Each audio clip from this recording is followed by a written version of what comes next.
Can everybody hear? We don't have any issues with that. We're all good. I mean, I have issues with being here in general, but I guess that's not really something to be discussed on here now, is it? All right, good. Yeah. All right, so we just had a week of football.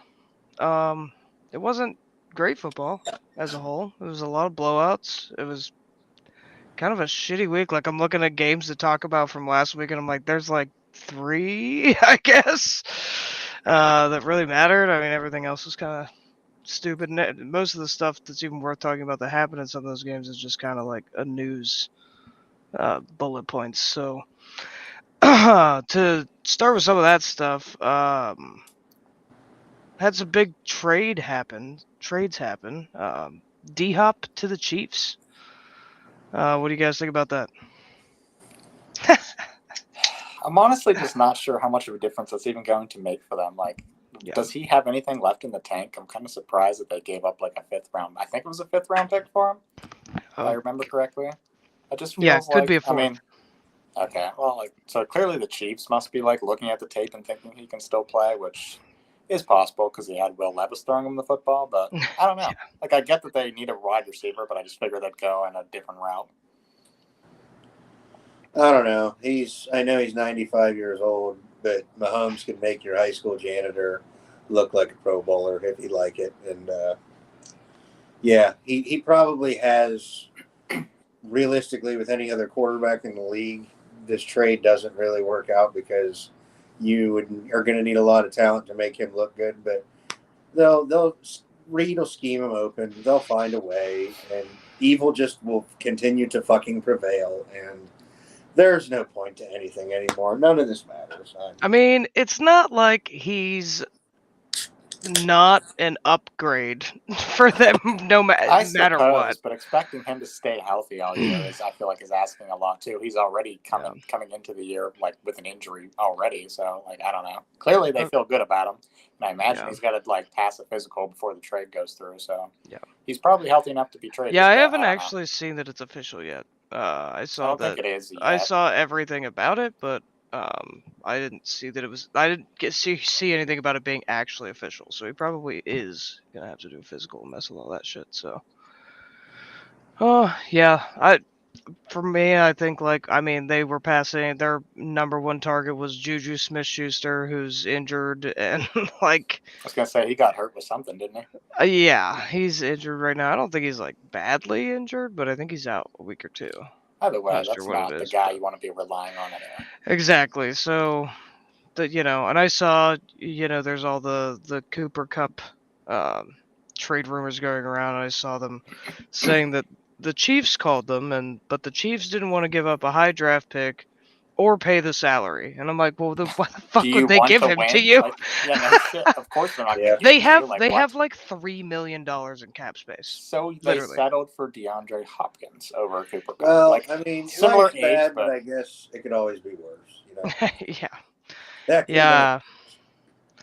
Yeah. So it's weird. I'm seeing like mixed things about the Stafford rumors being traded. I don't really understand that so much. Stafford, I don't see. I just don't think that's actually true. I think Kupp's probably gone. He can come become a Steeler. That'd be great. I'll take him. Well, I mean, it kind of makes sense for them to move him though, because he's at the end of his career now. They're clearly not a win now team. I mean, they're getting healthier and they're going to be better, but are they going to win much longer? Because who knows how long that Stafford's going to play. And they have Puka Nacua, who, when Kupp was out all year last year, Puka Nacua was just fine and carried the team just fine. So. Indeed. That's going to be the guy they're going to invest in, because he's still on a rookie contract. So it makes sense to move him. Where? Who knows? But yeah. I don't know. Everybody, all the Steelers fans, I keep saying that. Why would we want like an injury-prone guy? And he's a slot guy, and I'm like, it's because he's fucking Cooper Kupp.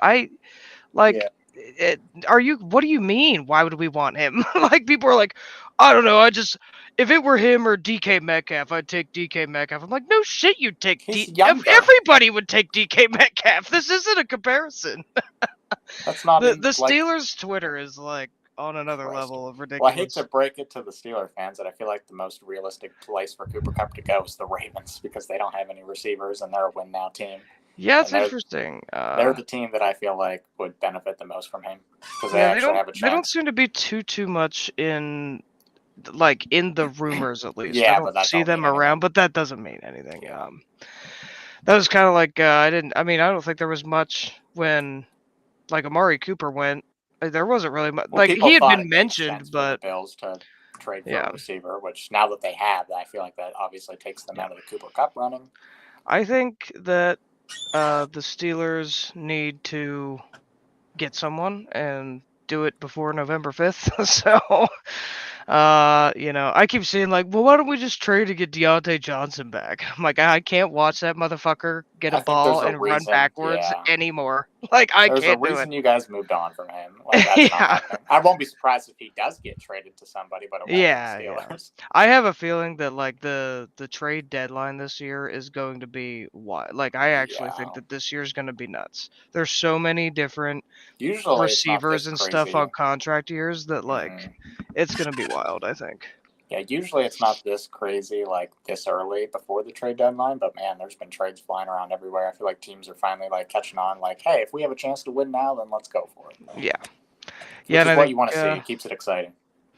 Yeah, I don't know. There's a lot of names that have come up that could move around. I think Cup's probably the biggest name right now. I know DK Metcalf has been kind of thrown around in the I'm pretty rumors. sure they just signed him. Not that I don't think so. But yeah, I don't know why people are coming up with that. I don't know I the personally haven't contract seen or that, but what.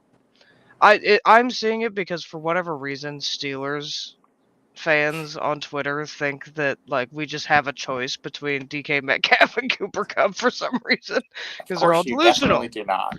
Well, yeah, They're because you guys were going to trade for Ayuk and Devontae and everybody else in the fucking. Well, goddamn. that's the problem. Every time there's a wide receiver available, it's just, oh, I hear the Steelers are interested in him. They need a fucking receiver. I know, and that's for as long as this has been going on with Kupp. All I see is that the Steelers are being really aggressive. Like the Steelers have, and I'm just like, I'm not even bothering to like send this to our like football. Like I'm not even bothering to send this anywhere because after all the Ayuk shit, I'm like, I will send something when there is something to fucking say. I'm just ignoring all of it. And unfortunately, you're going to just hear it constantly for the next 2 weeks until they can't acquire a receiver. So. Yeah, pretty much. So hopefully we do. We do need one. And I'm kind of hoping that Wilson looking decent, although maybe we'll get into that later, but I don't think he lit the place on fire by any means. I think he got bailed out a lot. But with him looking decent and, putting up 37 points, which is something this team has done like 6 times in history, it definitely would be nice to have another weapon. I think the best odds of you guys are acquiring a receiver would be somebody that isn't like a 32-year-old win now receiver. Like I feel like it would be a younger guy that someone doesn't want to pay. Yeah. Because odds favor you guys aren't winning the Super Bowl this year, so I just don't understand trading for a guy that's going to help you this year, and then that's it. Yeah, I don't disagree. But I'll take one Cooper Kupp. Fuck it. If that's the guy we get, I'll be happy. It'd be fun. It'd be exciting, but I just don't think it makes sense personally. Yeah, right. The thing is it depends on how much we're paying of his contract, or whoever is paying of their contract. Sure, but you also have to ask yourself, is Russell Wilson going to win the Super Bowl for you guys? Because if the answer to that question is no, then there's no point in trading for him. Probably not. Odds say no. Okay, so there's Kupp returning, but to what team? Yeah. Tua returning, coming back. Fire up your Tyreek Hills and your Jalen Waddles. For how long? Yeah, for at least 5 plays is my guess, until he goes backwards not into wearing the the turf. Guardian cap either. Yeah, he literally, somebody asked him and they were like, oh, will you wear a Guardian cap? He's like, nah, it's a personal choice. He's like, I love football. I'll die for it. And it's like, what's wrong with you, dude? Like, you could just be honest. You think it looks stupid. Like, that's what it is. Yeah. Which I agree it does. Well, no, he's being honest. If he's saying he's gonna die for it, he probably will. Yeah, might not, but he might end up in a fucking wheelchair at this rate. Every time that dude gets hit, it shaves like 5 years off of his life. His brain just turns to fucking oatmeal. I will say though, like the discourse around him returning is like completely out of control. Like just because everybody thinks it's a bad idea, like nobody knows better than him. Nobody knows better than his doctors. Like, stop making it such a big deal. Like, I always thought he was going to come back and play. Yeah. And if this is what he wants to do, then like your opinion is invalid. Like, he makes millions of dollars. He can make that choice. He can make that choice. Like, it's not up to you guys. I'm afraid. Like, I get it. And when he goes down and he can't move his arms and legs anymore, then that, you know what? He has made it clear that that was his choice. And you know what? I mean, this is what he likes to do. I respect his choice. Like I do. Yeah. Right. Yeah. If that's how you want to go out, I mean, I don't shit on the guy. I mean, but you know the risks, and everybody in America is looking at this motherfucker and going like, I don't know. Every time he gets hit, you're like, yeah. Even the last season, you were like, ugh, every time he got hit. Yeah, but everyone looks at him as if they know better. Like, I just don't feel like anybody's going to personally know better than himself or his doctors. Like, if his doctors think it's okay for him to keep playing, then I just don't see the issue. Yeah.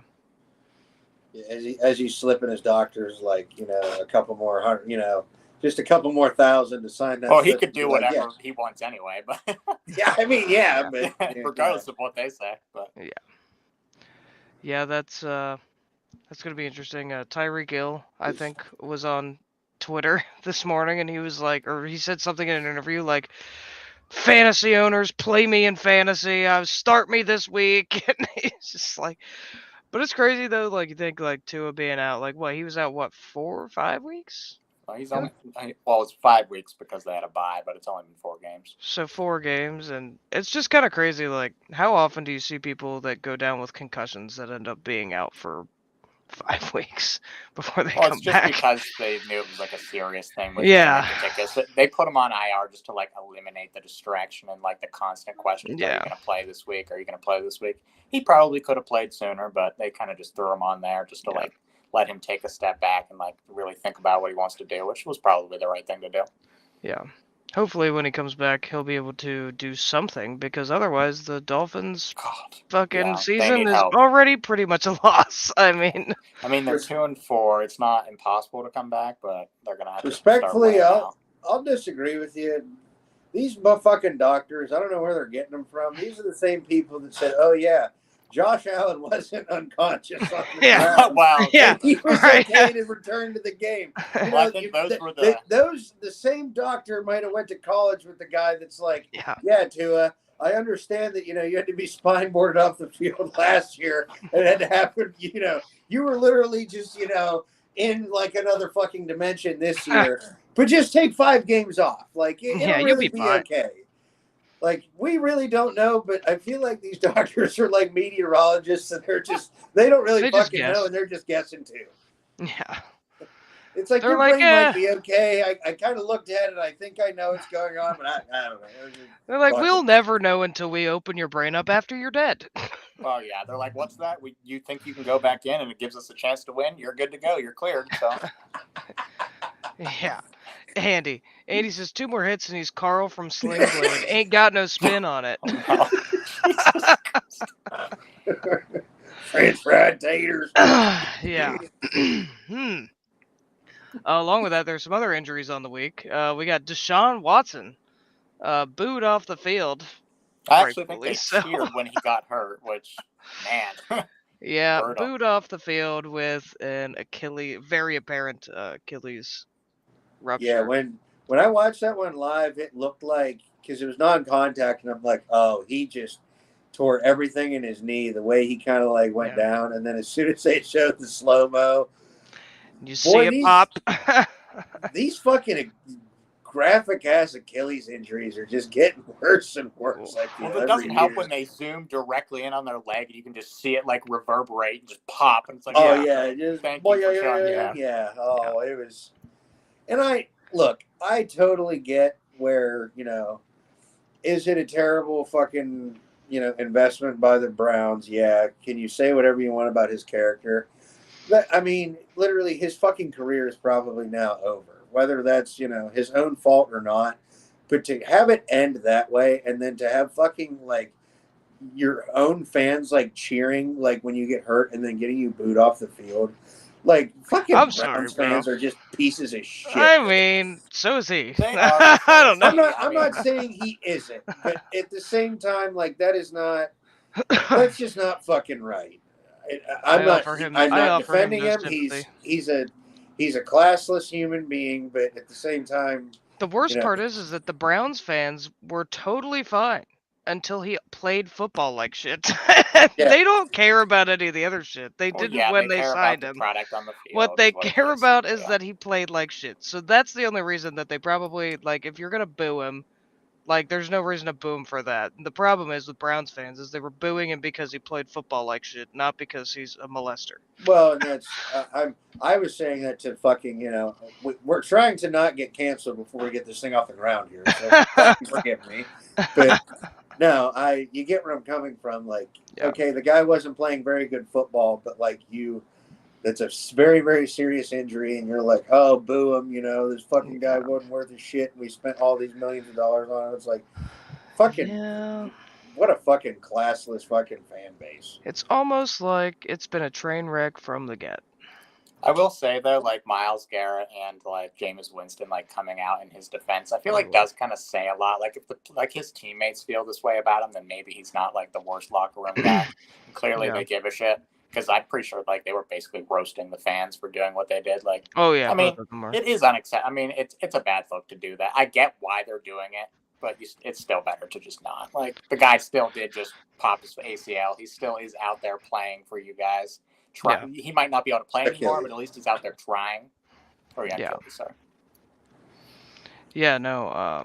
That was an interesting development over there, and what was even funnier was that they had Jameis Winston inactive for no reason whatsoever during that game, other than the fact that they wanted to shut people up about just starting him. I guess I'm thinking that is exactly why he was inactive. Yes, they literally had him as the emergency quarterback and put DTR in, and guess who's starting this week? It's Jameis Winston, the man who was inactive last week. Shocking. Then, because they're geniuses. Him last week was such a joke. Like, you could just tell. What they were doing. They're like, yeah, everybody all week has been like clamoring for Jameis Winston to play. So they're like, yeah, we're just gonna take this out of your hands and we'll just make him inactive for no reason. Healthy scratch. Yeah. Jameis and Nick Chubb about to lead the Browns back from the brink here. I actually think they're definitely more dangerous now. Literally watched them beat the Ravens this week just solely for parody, I swear. Well, I would love that. At this point, Jameis is playing for his fucking career. I mean, he's say what you want about him, but there's probably a couple of teams that you'd look at their starters. I mean, Jesus Christ, fucking, I hate to say it, but my goddamn Raiders can probably use Jameis right now. Yeah. I mean, there's a couple of teams, and they had him inactive. He's going to go out and just throw that fucking thing all over the place. Like, why not? You're on the Browns. Like just 51 and 50 or whatever. It's going to be like classic. Must watch TV. He's a very like streaky, cool. Like they're definitely worse backups to have, but he's like a very. I kind of think he's like kind of similar to Foles. He's like very streaky. Like if he can get hot and play good for a couple games, but when he's bad, he's like really, really bad. Yeah. So I feel like that's what I would expect for them. Like they'll probably beat teams that they shouldn't. But Sorry. Oh no, I was just saying they'll probably beat teams that they shouldn't, but then he'll come out the next week and lose to like an even much more to the Giants team. or something. Yeah, to the Giants or something. We haven't considered though that I feel like it was after he was a starter with the Buccaneers when he had that LASIK, and he hasn't been a starter yet. So maybe he won't be throwing it into. He was on the Saints for a little while. He played for the. Did he start for them? He played. I think he did have a minute. I don't think he started for them. I thought he did have a minute where he started for the Saints. I forget who else their quarterback was there at the time. Maybe it was Breeze at the time, and maybe whenever Breeze got hurt, he came in. Yeah, I think that was probably what it was. Because Breeze hasn't been gone a while ago. Yeah. Yeah. I Going guess. along with. Well, Okay. one more thing. Do you guys even think Deshaun Watson's going to play football again after this? I personally don't. I think he should just fold at this point. I think he will, just because I think he's an egotistical asshole. And I mean, what I does he think need he to will. play for? His contract's fully guaranteed. What the hell does he need Yeah, to play for? but he's under contract till 2027, I think. So his contract right now goes to 2027. Yeah, and I think he probably makes like Christ, like $78 million a year. yeah. So even if there was a clause that they could like not where they can void it after like 26 or something, he's still got 2 more years of guaranteed money. Yeah. Like he can just sit there, milk it, and then just hit the fucking retired list and Right. open Well, that's what I was massage going to say. parlor. I wonder if like what happens to the contract if he does decide to just retire. That's one thing I'd have to look into. Because I kind of doubt. I'm sure he wouldn't. Voids. Yeah, I'm sure he wouldn't just retire if he got all his money. If he wasn't going to get all his money. Well, so. yeah, I agree. Well, but he'd probably take the Browns to court, and because they lose everywhere, they'd probably lose there too. I don't know. And a lot of his restructure was all like he's been restructured, I think, twice now, and they just keep back-ending it. And every time they back-end it more and more, I think like his last year on the contract, he makes like $130 million or something. Jesus. I mean, that's how they do contracts these days. Yeah, so kick the can down the road. Yeah, so I don't know. I don't think he's. I think he'll come back. I don't think he'll be any good. They'll be forced to start him again for another year next year, and he'll probably milk this one. I mean, he's not going to be no Aaron Rodgers or Kirk Cousins that actually wants to get back out there ASAP. So for sure, it'd be like middle of the he'll season be next milking year. this till like the middle of next year, and then he'll come in like he's going to be like a dark horse, and come I'm sure around. The Browns are going to be like frantically looking for some way to get out of this contract now that there's like an injury involved. Yeah, I just don't think they can. I don't think. I'd be surprised. I'm no contract expert, but I'm sure. I'm sure because they're idiots and they just were so wholeheartedly, they basically gave away the farm and let the fucking Texans draft C.J. Stroud and all this other shit just to have him. And I'm sure there's probably a clause in there that's like, oh, if I play like a dog turd and blow my Achilles, subsection B, blah blah blah, clause A. It's in there. Well, he'll probably have to go to a few massages, so there's a chance another lawsuit pops up, and I think that's the only thing that really gets him out of it. So he's going to open a chain of massage parlors. Deshaun's happy endings. God. Yeah, and he said the fact that they can show Chubb so much love than absolutely Barry Watson shows why their fan base is an absolute shit show. Oh yeah, well, I mean, after what? How many years of being a Browns fan, I'd probably fucking be a shit show too. Fair, but I feel like comparing him to Nick Chubb is very questionable. Nick Chubb has like the best story. Like he's like such a hard worker. Like they love Nick Chubb. It's just not comparable.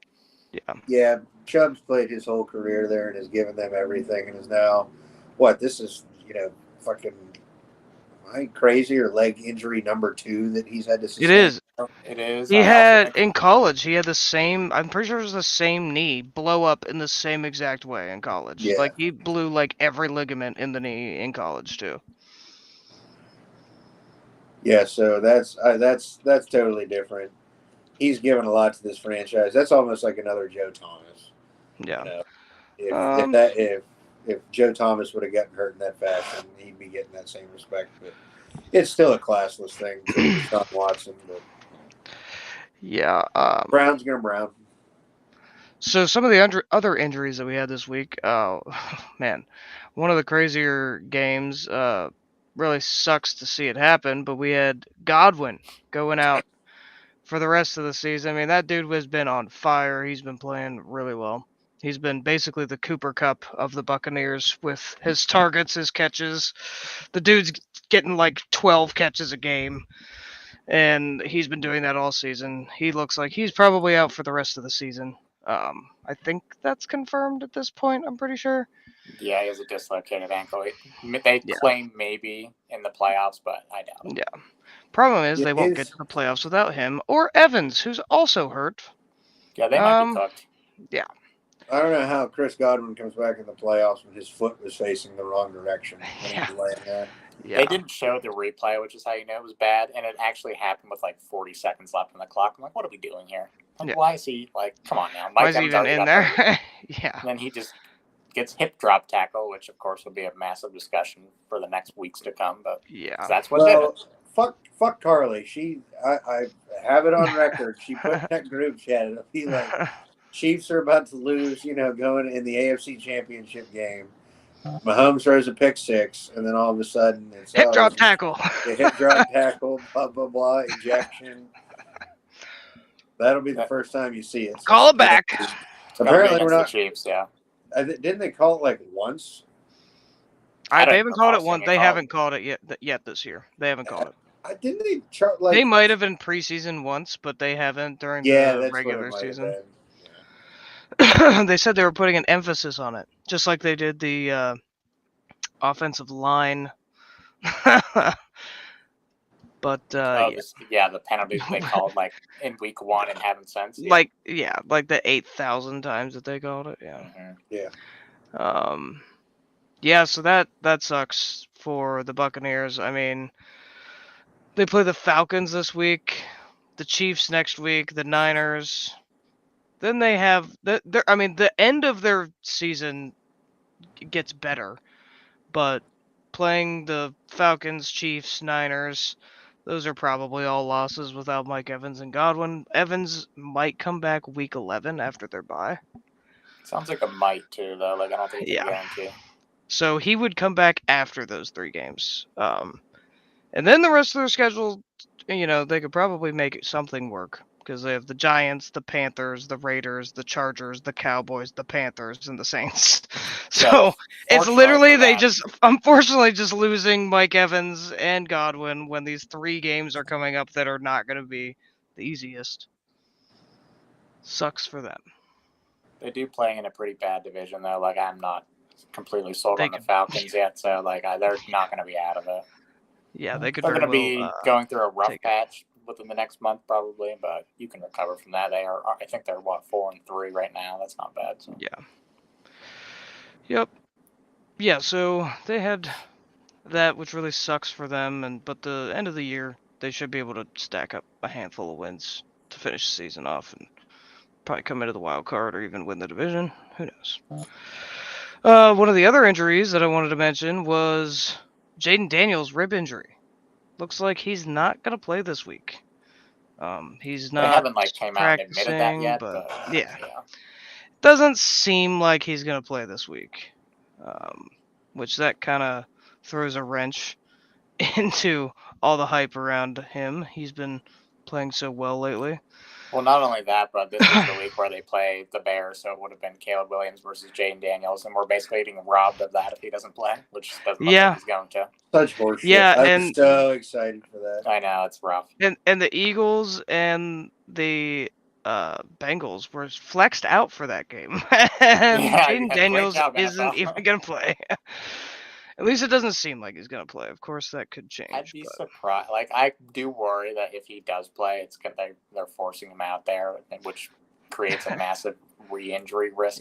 So I personally wouldn't do it. He says Mariota the GOAT. Oh boy. Well, he somehow looked really good last week. I wouldn't expect to get that 2 weeks in a row. They were playing the Panthers. He does that because he was the Raiders backup for a little bit, where he'll come out and just in random spurts. He looks like he just goes back to Heisman mode. Like he's back at Oregon and he is like God on that football field. And then all of a sudden he crashes back down to earth and it all goes terribly. But I'll tell you, it's gonna be we've been saying Caleb Williams is getting better, week after week. This is going to be a game of who is just going to make the worst decisions. Who is going to fire it into? It'll be Mariota. Yeah, I bet you the odds are pretty much even up on that one. That's tough. Well, Mariota was the Eagles' backup last year, so I got to see enough of him in fucking practice and training camp and preseason. I'm and this dude cannot throw the football whatsoever. So I just if fucking Jaden Daniels doesn't play, the Bears are a lock. I just don't see him putting this together 2 weeks in a row. Right. Very, very true. And I think he was still a Raider the year that we got Devontae. Carr got hurt in a game, and fucking like the first play, it might have been against the Colts or something. And I'm like, oh, we're fucked. We're totally cooked. First play, he dodges like 2 rushers and just throws like a 47-yard touchdown. Comes out down the sideline and just throws an absolute BB. And I'm like, all right, we're back. and then I don't think he could hit somebody who was fucking wide open the rest of the game. It was like, yeah. How did you make that throw, but then you can't do... He's like Jameis Winston, but his ability changes by the quarter. What's even funnier is that they were like 1 and 2, first and second pick in the same draft, and both of them are basically career backups at this point. So. Yeah. One of the other random injuries that happened was Andy Dalton was in a car accident with his family this morning or yesterday morning, and nobody was like badly injured. But Bryce Young was named the starter again. The better question is why? Like, is it because Andy Dalton was in this car crash? Yeah. Is that why he was named the starter? Yeah, he hasn't practiced. Yeah, he's not. Okay. He isn't practicing and probably won't be practicing this week. There's a lot of conspiracy theories out there. They're like, well, let's get more Bryce Young tape out there, so maybe he can string together like 2 semi-decent games, so we can bump his trade capital. Yeah, ship him off to the first sucker who wants to trade for him. But yeah. Right. I can't think of any other good reason as to why they'd be putting him in there other than Andy Dalton getting hurt or them trying to trade him. Who would want to trade for him? Well, yeah, people called, apparently. The second they benched him, there were teams that called. Yeah, there were teams that called, and I guess they were just like, no. They are aware they can't trade to the CFL, right? But he'd look pretty good in Kyle Shanahan's system like every other quarterback, so he'd probably do well there. Yeah, right. Wouldn't that be the shittiest thing ever? He just goes to fucking... He goes over there, beats out fucking Purdy. Well, you two would be fucking devastated if Purdy wasn't a starter anymore. We would have to start... No, I would feel great about it, and then I'd never have to talk about him again. No. Like, 5 years from now, you can't convince me he's still a starting quarterback. Yeah. Again, probably the CFL. That brings me to one of my weird stats that I had from this week. That the Super Bowl matchup of last year, we watched that again. Kansas City and the San Francisco 49ers, and Patrick Mahomes and Brock Purdy combined for 0 passing touchdowns and 5 picks. What? Really great quarterback play there.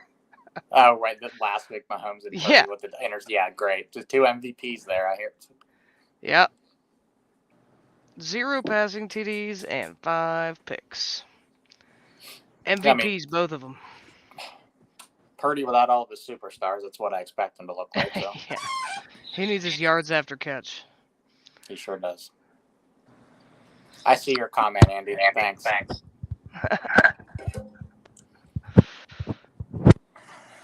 Yeah, he's also texting me, so that's who I was. So you went dark. Let me see here. All right, well, let's take a look at some of those games there from last week. There was literally only a couple that I even looked at and thought, yeah, these are worth talking this week's about. slate? No, last week. Oh, last week. Just a little bit of a review. The other injury you forgot was Ayuk tearing his ACL. Oh, right, yeah. Ayuk, ACL and MCL. Whew. That's tough. I don't know. He wasn't doing shit anyway, but he makes the same money as Tyreek Hill, though. Don't forget it. And AOC broken thumb. He's at least on IR. So. Yeah, I saw that.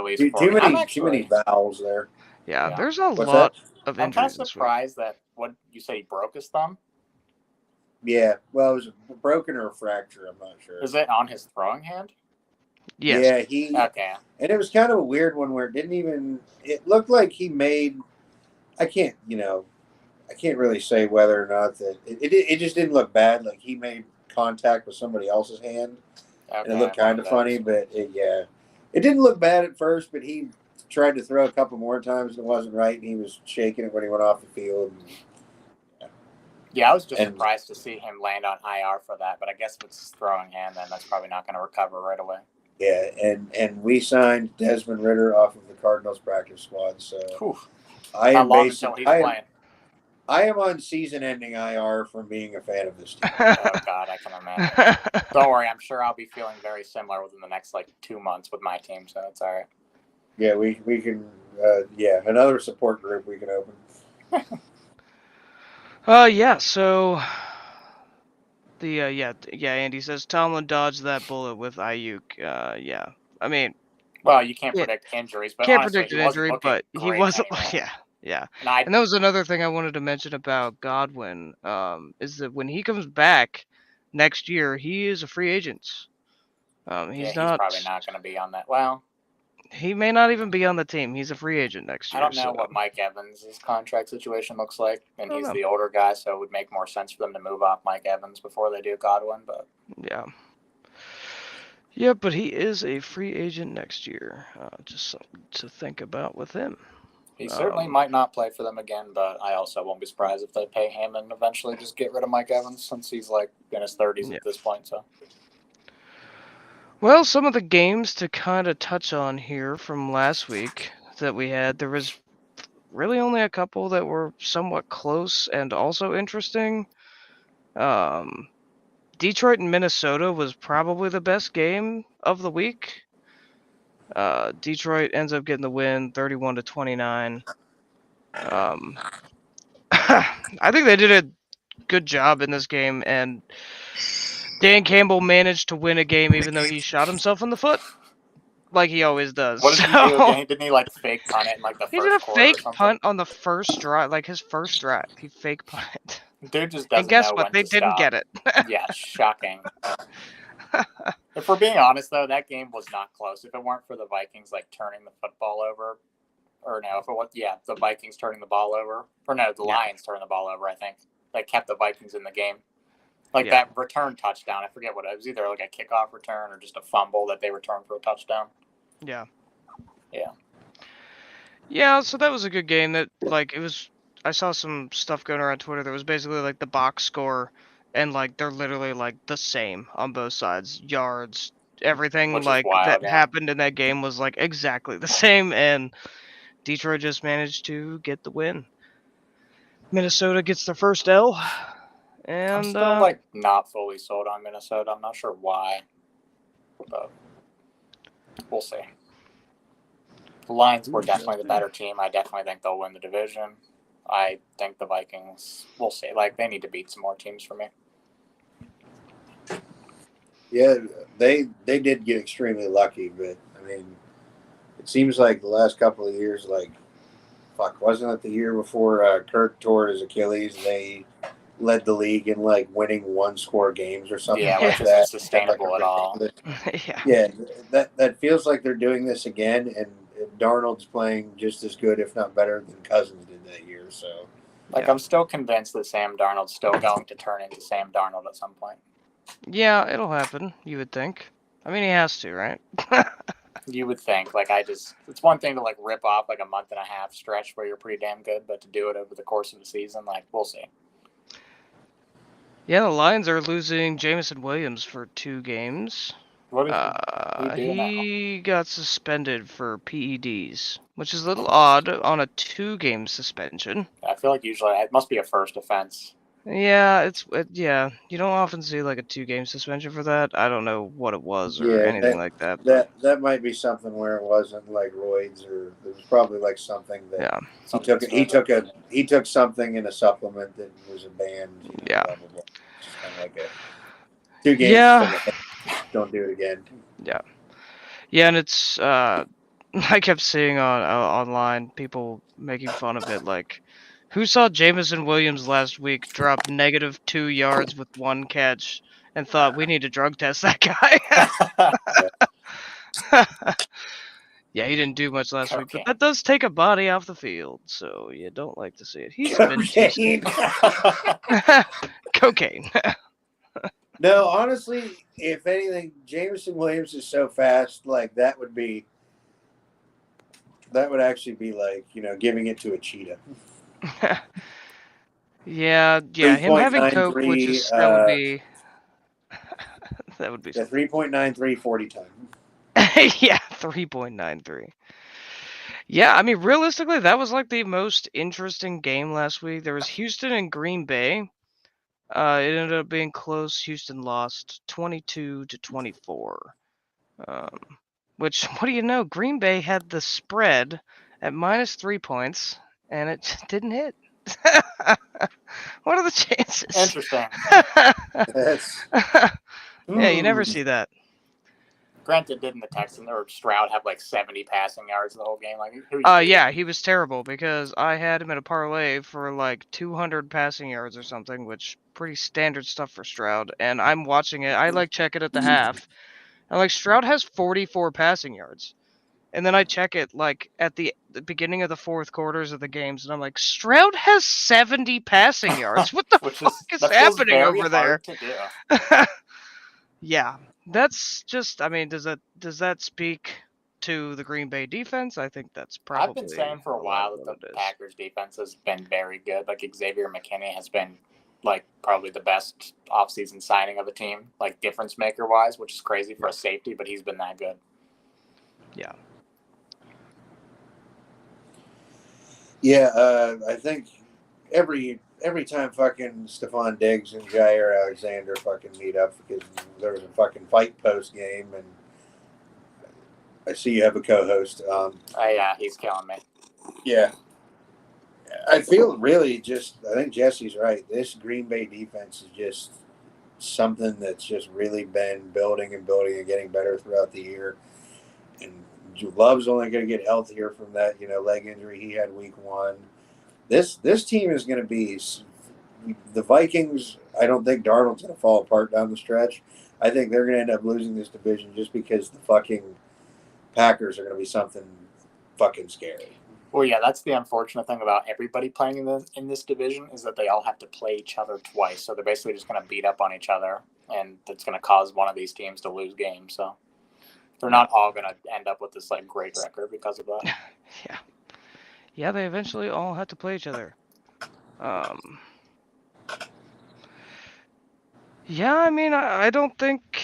I mean, other than that, those were the two big ones that I had pointed out. I mean, everything else was really like kind of a blowout. I mean, Jacksonville 32-16 over the Patriots. Philly won 28-3 over the Giants. I mean, I mean, Miami and Indianapolis was kind of close at 10-16, but I don't think anybody really cares about that. Did anyone watch that game? The Rams beating Vegas by 5. Weird. They had a spread of 7.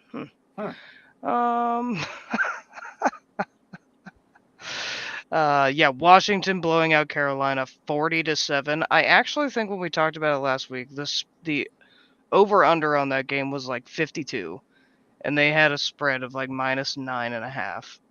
And I was like, that's just ridiculous because they're literally insinuating that they're going to score like 36 points and Carolina might have a touchdown or 2. And that's exactly what happened. I believe we actually all predicted that. Yeah. I do recall, yeah. Yeah, that was just going to be a blowout. Kansas City and San Francisco, neither team looked great. Somehow Kansas City still remains undefeated. Patrick Mahomes just goes out and throws 2 picks every game. I think, what was the stat that he had 8 picks so far this season that we heard whenever we were watching that? Something ridiculous, yeah, that nobody talks about because he's Yeah. And I wonder how many of them have been called back, because I know I've seen at least 1 or 2 that have been called back. Yeah. So he is just not making very good decisions this year. He just happens to be on the Kansas City Chiefs, and they got deep pockets. So I don't know. But I just can't unsee Mahomes like running over that safety into the end zone. Like, dude, never step on a field again. That get run over by a quarterback. Career ending. I feel like I don't think you could play football after something like that happens. It's not like Mahomes is like built like Josh Allen or Jalen Hurts, like bigger quarterbacks. Like Mahomes is like a pretty average sized quarterback. So yeah, he's built like he's built like a bag of milk. Like he's not. Yeah. That's pretty pathetic. I know I have that replay here. I just have to find it because it's worth showing. I was That's losing definitely it when what I it should saw be. him. Like, oh my god. Apparently, Andy Stewart is now a Andy Dalton truther. I don't know what that is, what that's about. Oh yeah, Red Rifle wasn't there to sling it for the Panthers, huh? Yeah, the dude That's that why they Mahomes only ran scored over one. is absolutely jacked. That's what doesn't make any sense. I think he got paid to take the flop. Could Yeah. you imagine? God. Dude is shredded too, he says. Andy Dalton there was like something shared after he was in a car accident. And it was like he looked like he actually looked completely shredded. And I was like, I don't Andy know. Dalton did? Yeah, I was like, I think this is a little bit I can't picture a little that doctored at all. up. Right.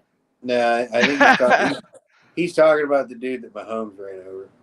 Oh, the dude that Oh, Mahomes yeah, ran over. Yeah, I heard he was shredded, but I don't even know his name off the top of my head. But Yeah, I'm trying to find that. I know I have it in here somewhere. I'll keep looking for it, but yeah. So neither of them look good. Brock Purdy obviously also didn't look great. Why would he? There. He's trash. Didn't have Debo. Or Ayuk went out, McCaffrey or went Ayuk. down. You know, Not everything's perfect for him, so he doesn't have his wide open guys running across the field. Shocker when they play man coverage, so he can't make the throws. yeah. Yeah, what can you do? Oh, here we go. How'd you find it? Here we go. Shit's hilarious. Shitty quality here, but we do have. Oh, he just gets absolutely destroyed by Mahomes. Like, It is imagine, dude. that is pretty embarrassing. And then the tweet that I found this off of, this is what Andy's speaking on here. The dude Patrick Mahomes ran over from 4th and goal. That was a pretty good one. That is just evidence that the devil is at work. Yeah, that is when you know. They have sold their souls. They are going to hell, and I don't understand it. Yeah. No, you should probably just hang him up. After honestly, that dude just, if you look at the replay, he just kind of threw himself at him, and yeah, that was like a very last resort. And he kind of got off his feet, and Mahomes is still moving forward. Yeah, that's. If they were running an Oklahoma drill, that dude would literally rip fucking Mahomes. Mahomes is a thick boy, man. Mahomes is a thick boy. You're right. Yeah. Well, the only other game that was halfway as interesting was the Steelers and the Jets. Steelers started Russell Wilson, which all of us had a little bit of crow. He looked decent. I mean, it's hard to say how sustainable his success is going to be. He got bailed out a lot. He's probably going to continue to get bailed out by George Pickens' ridiculous catches, as long as George Pickens wants to show up and play for him. It looks like I'll take it. Play for him at least. So. Yeah, I'll take it. There was a lot that you noticed when you were watching Russell Wilson play between him and Justin Fields, and I think one of the biggest things was actually weirdly something that Collinsworth said and noted that, Fields, when he throws the ball, he's just rocketing it across the field. Bullet passes straight across the field, straight into some window or something. And Russell Wilson had so many passes that connected with complete rainbows. And that's just not something that Justin Fields has been doing. So it's definitely something that he needs to get better at. And I think it's a good time for him to develop it.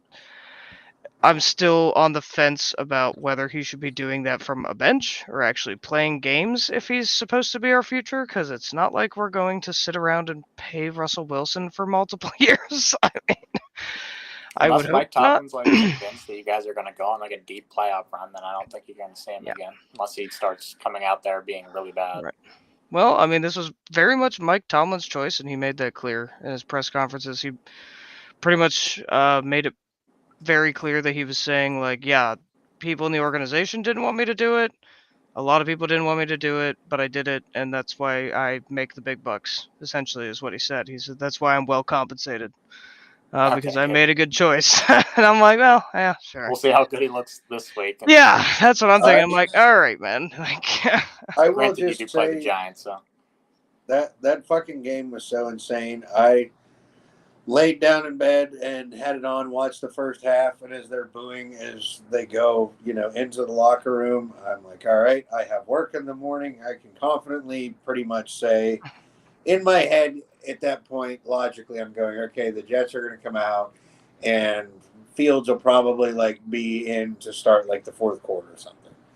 When I woke up, I was like, holy shit, I cannot believe that's how that game turned around. And that was you the just look fucking at the outcome. score and yeah, it's like 37 to whatever the hell, 15. I mean, no shit. One of the first things all sick fucks all of us do is when alarm goes off, when I'm sitting there laying in bed, it's like, all right, you're wiping the cobwebs out, and I'm like, before I get up, I'm gonna check my messages, run through my notifications real quick, and I'll go and check the scores from last night.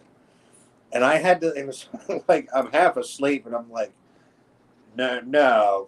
How the fuck did they? Didn't the Jets they got a field goal the second half, and that was it?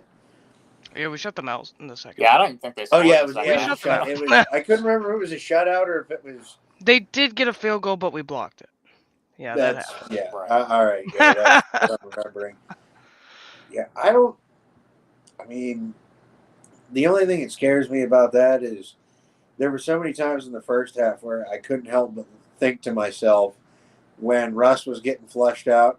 He can still move a little bit for an old fuck, but he was still getting dragged down from behind and shit. And that was the stuff that early in the year Fields was getting away from and making the plays with his feet and getting away from that pressure. And Russ just doesn't have it. I'm like, man. So I'm like, I went to sleep thinking this isn't even going to be fucking close when I wake up, and I was right, just in the wrong direction, In the wrong way. Yeah, I think that is the trade-off though with having Russell Wilson in over Fields. You lose the mobility, but you get the easier to catch passes down the field. And I mean that's the trade-off. Yeah. Especially when our line looked probably as good as it has all year last week. Our line looked amazing, and we are I think we were starting our fourth string center. The offensive line looked great. He didn't allow a single pressure as a fourth stringer. So stuff like that. I mean, if they're gonna play like that, then that's another thing. I'll show this that I saw, which was a cool little. I love these little charts.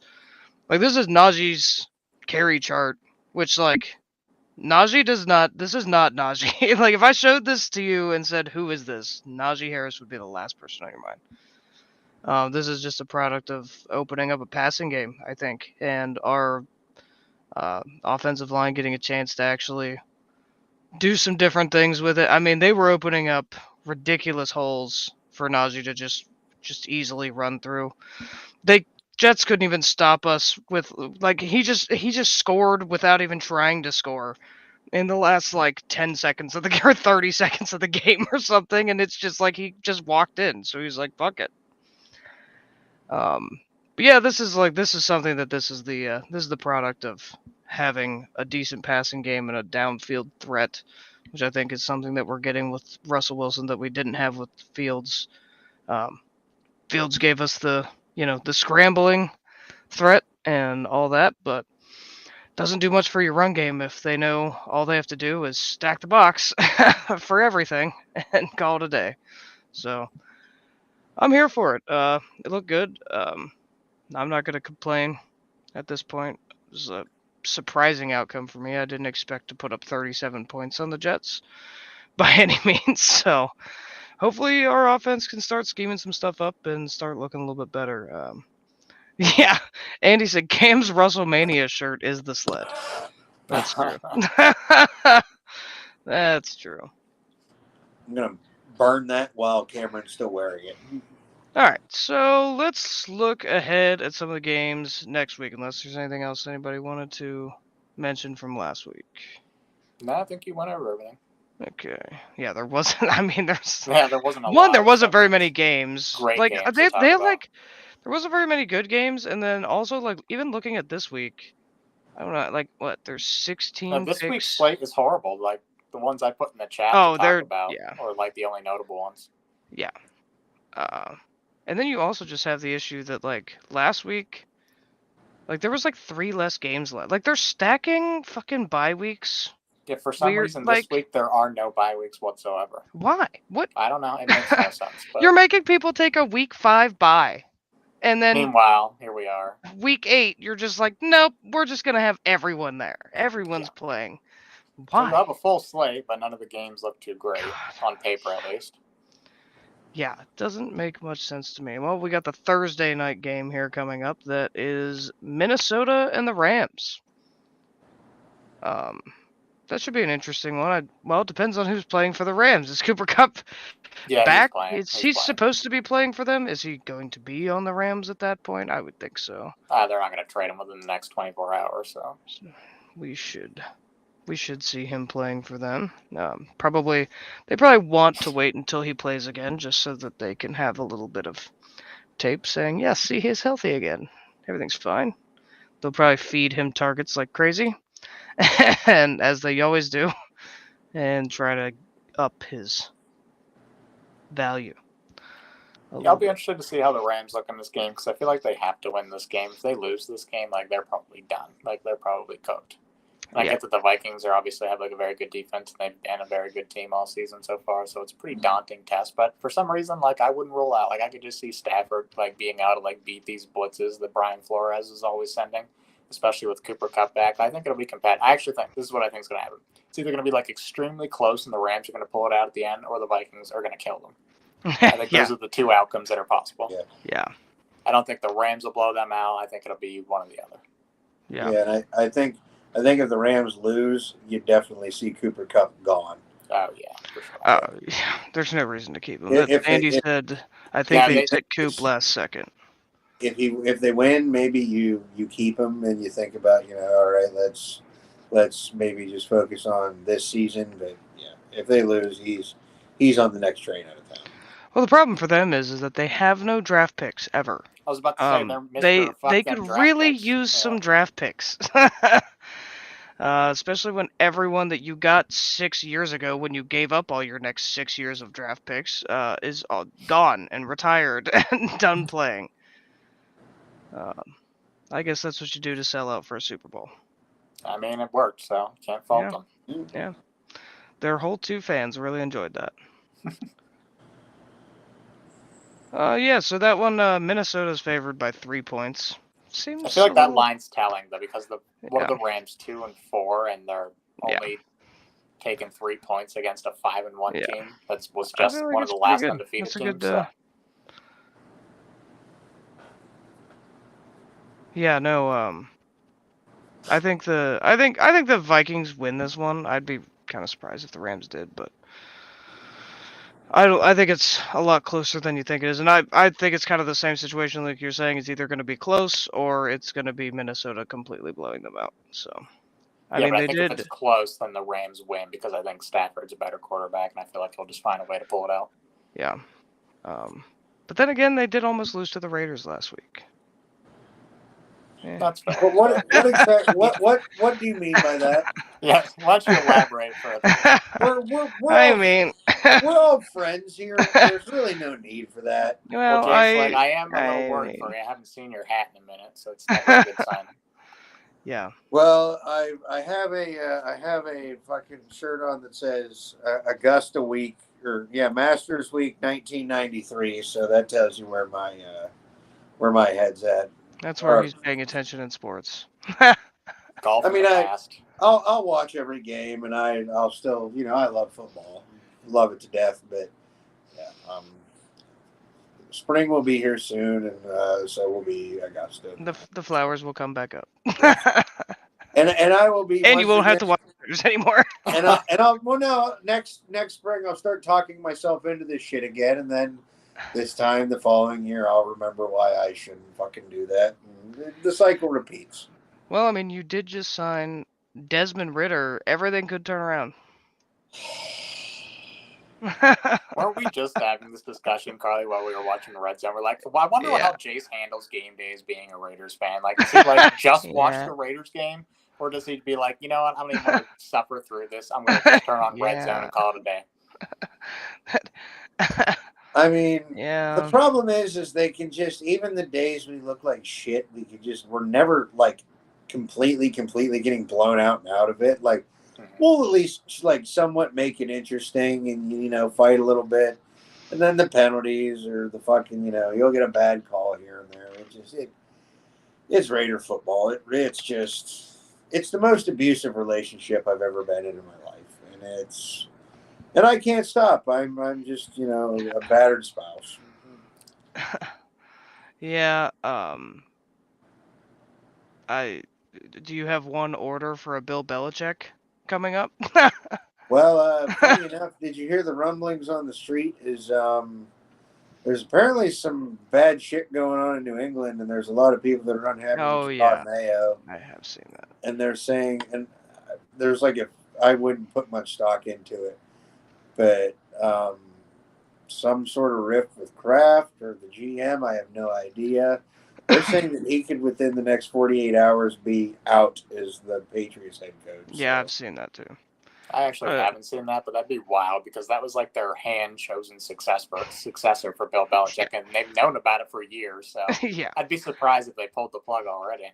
Yeah. Unless there's some like crazy shit going on that Something we just don't ridiculous. know about. But in the event that doesn't happen, I mean, I wouldn't be opposed to, because Belichick in that fucking sleeveless hoodie, and it's black. He would literally look like Palpatine or like Lord Sidious or something like that. Yeah, he would. He would look very. He would have to commit to that bit if he were the Raiders coach too. I feel.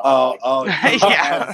He would absolutely, literally, on the sidelines, just kill him, do it. Yeah. 100%. Just lean into it. Welcome to the dark side, motherfuckers. We've had a guy since I've been a little kid wearing literally a Darth Vader helmet and carrying a lightsaber since we were playing in fucking Oakland. I mean, it's perfect. Yeah, it was actually kind of funny today. I was scrolling through Twitter and I saw the Raiders account post a highlight. And I was like, oh, what's this? What happened here? What was the little highlight that they posted? It was a house call from Josh Jacobs when they were the Oakland Raiders. Oh, no. Was it against the Seahawks? I'm like, why are you posting this right now? This seems out of pocket a little bit. Seems a little weird. What are we doing? They do that depending on who we're playing. Like the week we played the Steelers, they always play the fucking the Terrell Pryor. Yeah. Yeah, I just thought that was kind of funny that they're just sharing this highlight randomly. Like this is the Oakland Raiders. Well, yeah, but they're playing the Chiefs this week, so they're trying to get you. Yeah. Well, all you have to play is just the replays from Christmas last year. That was. I was gonna say you guys did beat them last year, so you never know. Yeah, I was gonna say why don't we have those up? But we're sharing Oakland Raiders house calls with Josh Jacobs. Hey, it's still the Raiders, That's true. True. Did you also see? Did you see Josh Jacobs got his first receiving touchdown of his career this week? Wait, I sure did, yeah. What? It ended literally, I think, the longest streak in NFL history. Wow. That feels impossible. I just don't understand how he has never scored. How many years has he been in the league? 6 or 7 now. Probably that's 6, a long time. Oh, he had hands of stone. I'm surprised he actually caught the fucking ball. Wow. That is actually kind of crazy. I had no idea. I didn't know that at all.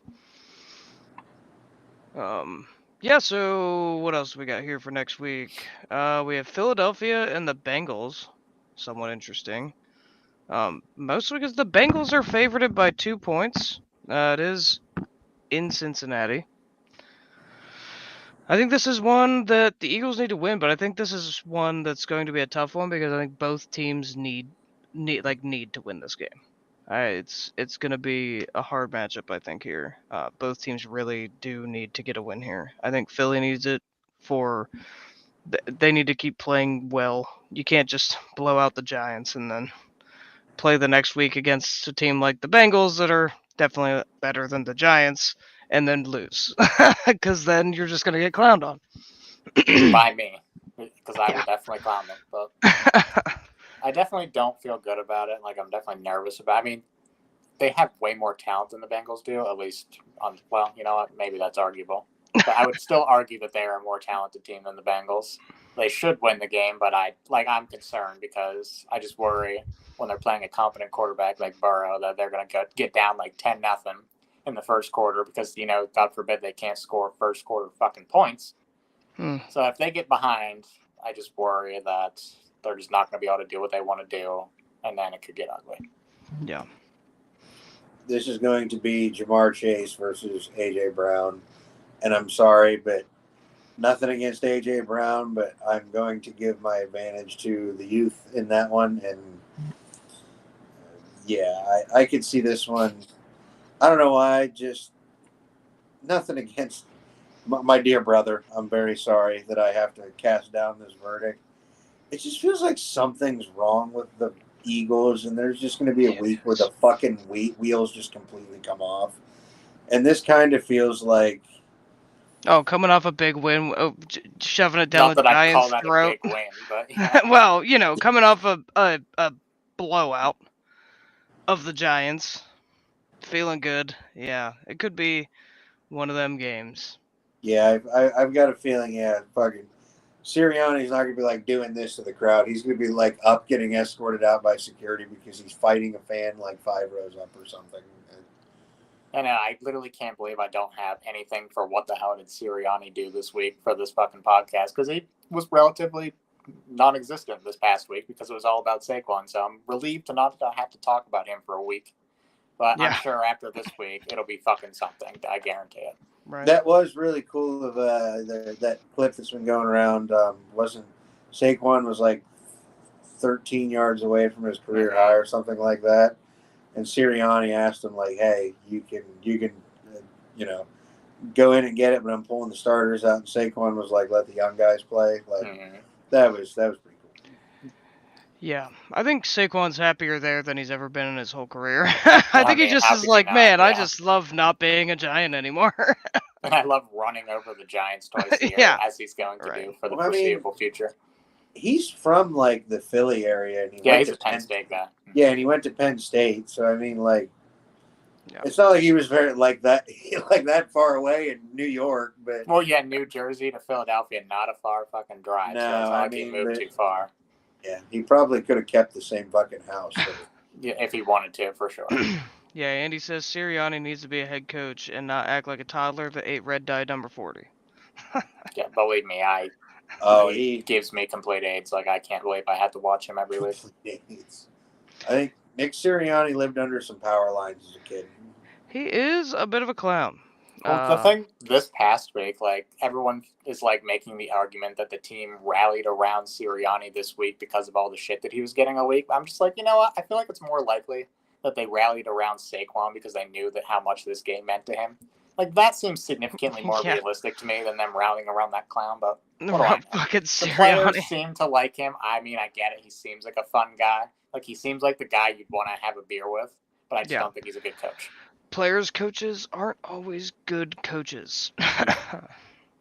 Look at Dan Campbell. What he does. Well, yeah, look at Dan Campbell. Like, not that Dan Campbell isn't a good coach necessarily, but man, does he shoot himself in the foot a lot. He's a good coach, but yeah, he's a perfect example of a guy where he's a great coach as far as putting people around it like Ben Johnson and just knowing, let people take care of the shit that you don't know how to take care of.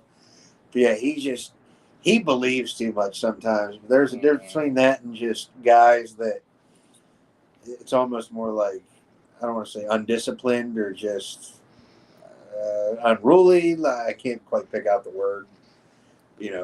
Like dumbass walking over to the Cleveland sideline and going like this when you win by 5. Yeah, right. Yeah, just shit. No, that wasn't even the Cleveland sideline. That was the Eagles sideline. Yeah, no, the Eagles sideline. Oh, yeah. That was him talking to the Eagles fans. Yeah. Because he's that much of a fucking tool. He literally just can't help himself, and that's the problem. Yeah. Yeah, that's where that line gets blurred. All right, so Dan Campbell, though, it's just like everyone would kind of like enjoy rooting for him as your head coach, though. Like he seems like a very rootable guy. Like it's just different. Like I can't compare the two of them. It is definitely different, yeah. But a player's coach situation where you have a coach that's gonna make kind of boneheaded fucking mistakes. Well, yeah, for sure. That and like, don't be surprised feel like if that Sirianni cost the does Lions that too. again this year too, because Dan Campbell does something stupid. Just can't help himself from like, faking a punt or faking a spike or fucking. I mean, I think it's good that you have the balls to do that, but yeah. Unfortunately, when it doesn't work, you get roasted alive. So. Yeah. And you have to pick your He's spots. lucky that they won that game despite the first drive fake punt. So. For sure. Yeah, so who we taking in that Philly-Cincinnati game? It sounded like you guys were both leaning towards the Bengals to me, so. No, I'm going to go with Philly on it. Okay. I think Philly needs to win that game, and I don't think the Bengals are good. I'm like really torn because like I feel the same way I feel about how whenever they played the Saints, I'm just like, great, they're probably gonna get fucked because the Saints were like great, like after the first 2 weeks of football, and we're headed into there. But I do kind of like sit here and think to myself, well, the Bengals actually aren't a great team either. They aren't. Yeah, but they actually just aren't. They have Jamar Chase and Joe Burrow, who is, I mean, of course. It's the Bengals, so it's, we're out of September, and it took them halfway through October, but they're finally warming up. But the reality is that they don't have defense. Like, their defense is terrible. They have a terrible defense. I just feel like Philadelphia is going to be just fine. I hope you're right, but we'll see. I'll take Cincy in this one. I'll be the lone wolf. I mean, I don't think I don't know. Like, I feel like I might be taking the Bengals. Like, I just don't trust the Eagles to actually win games. I really don't. Like, you blowing out the Giants means absolutely nothing to me. Like, it really doesn't. Like, beat a competent quarterback comfortably. Don't, like, I can't stand this, like, close shit or, like, you guys can't score any first quarter points. Like, I can't stand, like, go out there and prove that you actually know what the fuck you're doing because you haven't done it yet. So. Yeah, the no first quarter points. That's just a lack of still alive. Your scripted plays, which are supposed to be the easiest ones to have success for. That's why you often see like the first drive, someone goes down there and score because you game plan all week with your scripted fucking plays, and they somehow can't do that. That just doesn't make any sense. Yeah, it's just further evidence that coaching is just such a massive issue with the team. Yep. I'll take the Bengals. All right, Bengals are favored by 2. Then we got the Cowboys in San Francisco. It'll be a football game. The thing about this game is I feel like whoever loses this game is going to like spiral out of control because the Cowboys have really bad vibes around them and so do the 49ers. And if the 49ers lose, they're 3-5 and going nowhere quick because their team's very injured. Like whoever wins this game is essentially saving their season in my opinion. Which is why I thought talking about it would be a good idea because I just feel like this is a massive football game. Yeah, you're not wrong. I mean, I feel like both teams like absolutely have to win this game. Yeah. Like they are in positions where they absolutely have to. I do feel like I don't know. It's a hard one to pick, but I feel like personally that the Niners probably win just because the Dallas offense is that bad, and San Francisco at least has somewhat of a defense still laying around. Right. I've just been enjoying that Jerry Jones going on these. He's falling off the wagon, man. He is falling off the wagon. And people keep like asking him about Derrick Henry and why he didn't sign Derrick Henry. And Jerry Jones is just like, I don't think we'd be having as good of a season in our situation. It's like, he's like, we don't say that out loud. We don't have a good enough situation for him. He'd be having a bad season with us. Like, okay. Okay. You need to justify your inaction. Carly's right, and I think if there's anybody that is going to continue spiraling, it's going to be the Cowboys and fucking Jerry Jones. He's going to descend into madness. He already has, I think. But yeah. No, I'm not. I know he has. From just an outside standpoint, but I think it's actually going to be like a medicinal and like an actual a medical. Situation where they're going to put him in a padded room. I think it's going to get bad. Yeah, I think Dallas loses this. Simply because San Francisco has a little bit of a defense. I mean, Dallas has a little bit of a defense too, but I just feel like Dallas is going to have less of a chance to overcome San Francisco's defense than San Fran will have to overcome the Dallas defense, even with the little options that they have. I mean, realistically, we're looking at basically the same teams. Debo should be back. I think he was just out because he was sick with pneumonia, but I think he's out of the I don't hospital. I think know that. it's a lock that he plays, but they do play on Sunday night, so he has a little Yeah. extra time to be ready. Yeah. So but either way, I mean, Dallas. I mean, yeah, they have CeeDee Lamb, but they have Dak Prescott, who is literally just a detriment to their team every week that they go out and play with him. Highest paid quarterback, though. He's bad. I did love the 49ers' healthiest receiver right now is a guy who got shot in the chest to start the year. I saw that. Yeah, some dude who got shot in the chest 2 months ago. Yeah, good old Ricky Pearsall. Yeah. Which means 2 touchdown game incoming for him. Yeah. Oh yeah. Pick him up in fantasy. I can't wait to see that touchdown celebration. That's going to be good. Oh God, I'm actually afraid of that. He'll get fined for you're not the gun pointing. Gun. Yeah. Oh yeah, somebody will come up and do like this or something. Trying to take a watch and then pop them. No, if you're gonna your first game back, just do it big. Get fined and move on.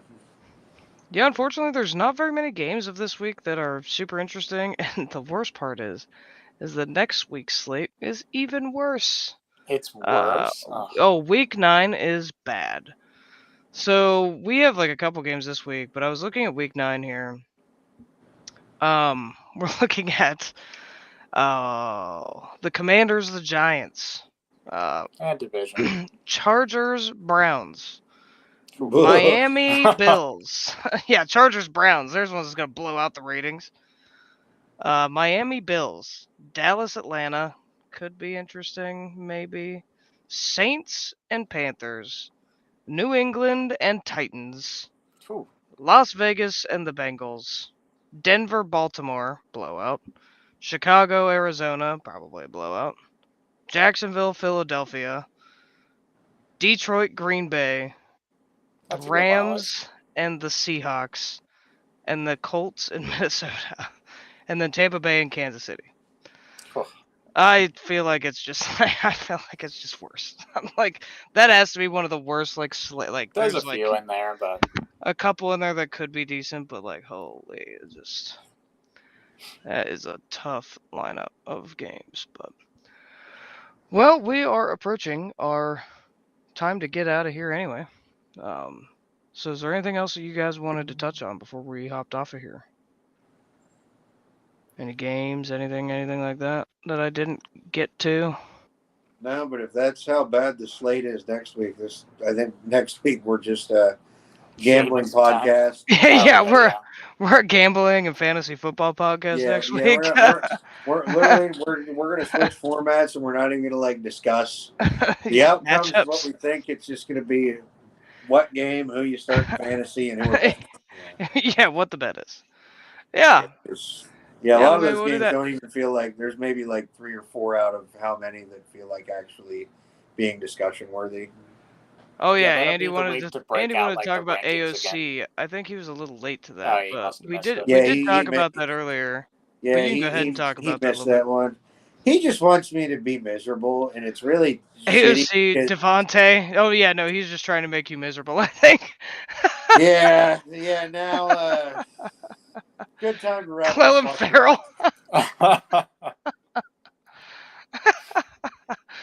Yeah, I think he just wants you to feel bad. Cleveland Farrell. Okay, now we're dragging the fucking bottom of the barrel here. Head and hands, JJ. Yeah. So we'll get back on here next week, and we will do some probably talking about more along the lines of players that are going to be in games, some fantasy stuff. I know next week being week 9 or preceding week 9, I want to redo our rankings too. So we can go through rankings, We'll redo our rankings. We'll look at what they were before and see. He says, "Love you, Jamarcus." Love you, Jamarcus. I knew that one was coming.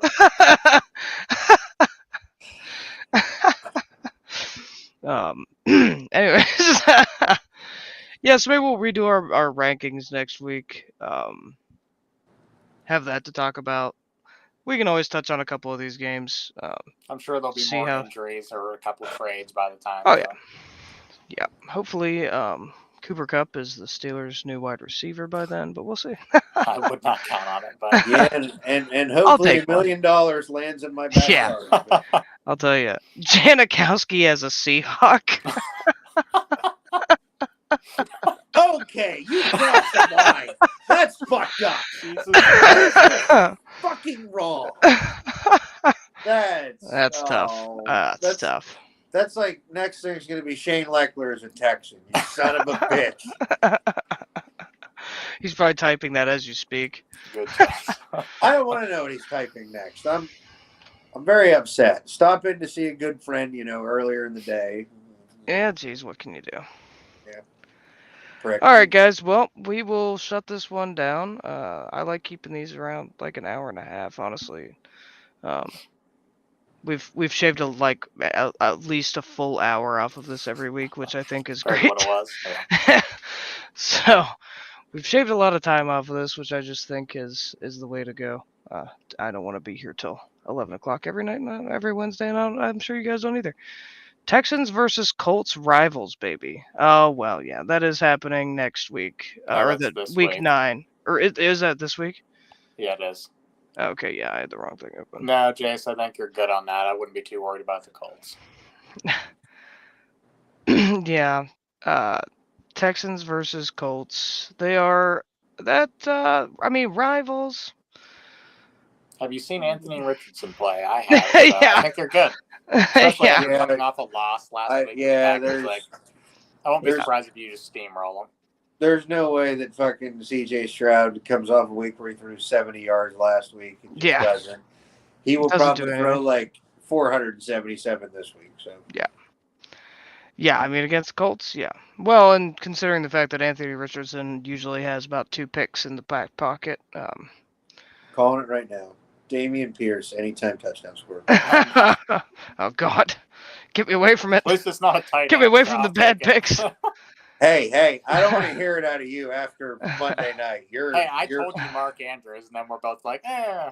Hey, you second guessed it, and you cost me, so it's your fault. You're right. It is I was on 2. Which is unfortunate because normally, Jace, you would take his pick and then put it as 2+ touchdowns, and you would have gotten it. You would have won.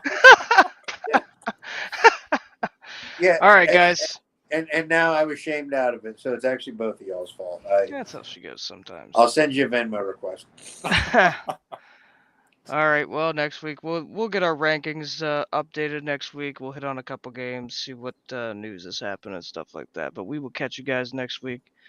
Thank you to the couple people that are watching and have been talking in the chat. Shout out Greg. Shout out the homie Greg. Love you guys. Ray John. Ray John.